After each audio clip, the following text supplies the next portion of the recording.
All right, everybody, I'm out here in the garage this morning. Didn't think I was going to be coming out here. It was 17 degrees earlier, but it's gotten up to about 25. The sun is shining, no wind, and it just looks nice outside, so I thought, what the heck.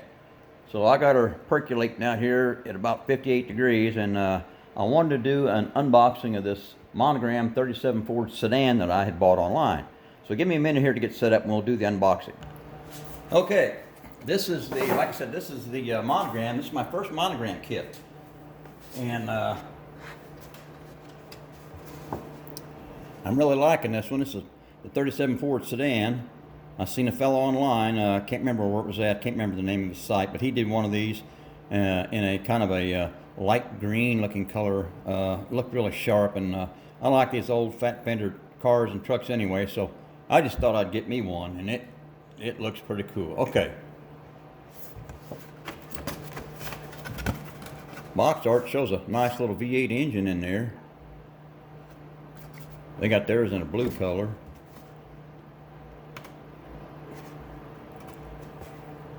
Okay, let's see what it looks like here. Well, that is one sharp looking body, isn't it? I like that. That's a good looking body right there. Look at those running boards. Those have the lines on them. I'm thinking this kit came with running boards that were smooth and some that were, had the rubber pieces on. That's what I'm going to use. They probably have you just use that for the slick ones, and then if you want to use what looks like rubber, put these on. This all looks really good. That body slips off of there. Look at that pan. Look at the detail work here in these hood sides. If you can see that. Well, that's some good looking detail.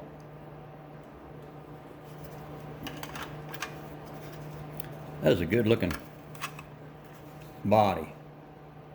I don't know what else to say. That thing just looks that's a hot rod right there, fellas. All right, here's the glass. I didn't unpackage it. I don't like to unpackage it till I'm ready to put this stuff on, but it looks nice and clean and no scratches. Well packaged. Tires and wheels. You get some a little bit wider ones for the back and narrower for the front. That's the way a hot rod's set up. Those look pretty nice. I don't see any name brand on the tires. So, and that's all right. I'm gonna save that chrome for last.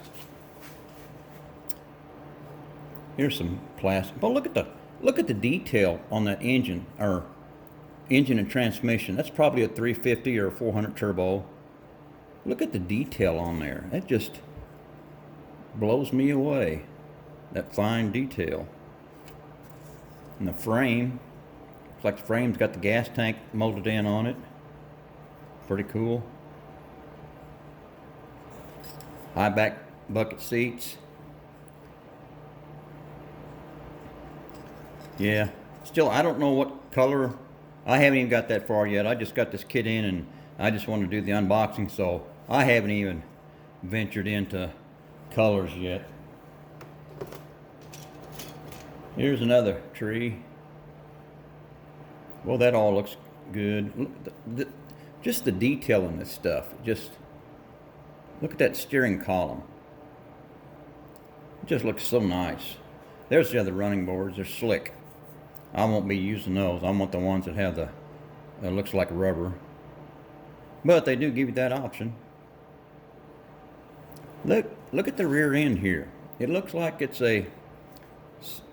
See how it has the separate axles here? It's not a standard type rear end. That looks pretty cool, because this is an updated, it's Cruiser series. This is an updated hot rod version, it looks like. They still got the front axle, straight axle, but that's cool. There's the wishbone set up.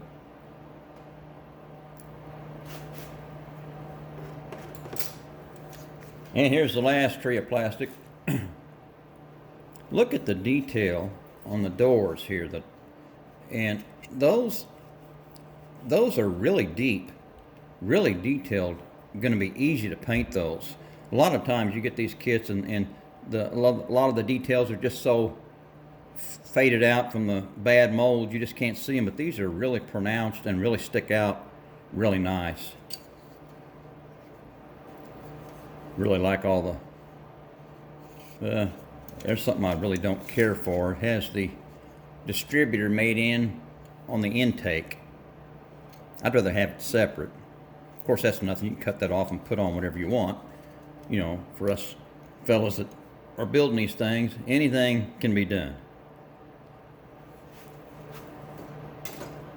All right, and here's the chrome.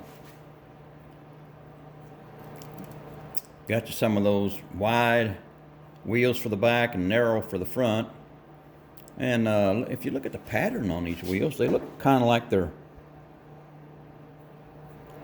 directional, maybe. Yeah, I may have to look at that. I guess you could possibly get them on, one rotating one way and one rotating in the opposite direction, I guess. But we'll take a look at it. Bumpers look nice. I'm not a big fan of that grill. That's kind of cheesy looking. I mean, you can put some black wash or some acrylic black paint or whatever you want in there, but that's just kind of cheesy looking. But here's the headlights, headlight buckets. They look pretty cool, nice and clean. And I like the separate wipers. That way you don't have to try and bare metal foil the wipers while they're on the car, which is not a hard task, but it makes it a lot easier when they're separate like that. Okay, so that's about it on this. I'm just digging the body style. I just love these body styles of these old cars from back in the 30s and the 40s. If you've been watching my channel, I just recently picked up a 1940 Ford Coupe, similar to this one, but I just love the old body styles. Just really nice looking. And this thing is about as clean as they get. This is really nice looking. This is going to be a nice build. Gonna have to do some research and find out what kind of a color I may be wanting to do on this one, but looks pretty cool. That's the box art for it. I don't care for that blue, but looks pretty cool. All right, I guess that's about it. That's about it on this one. That's it.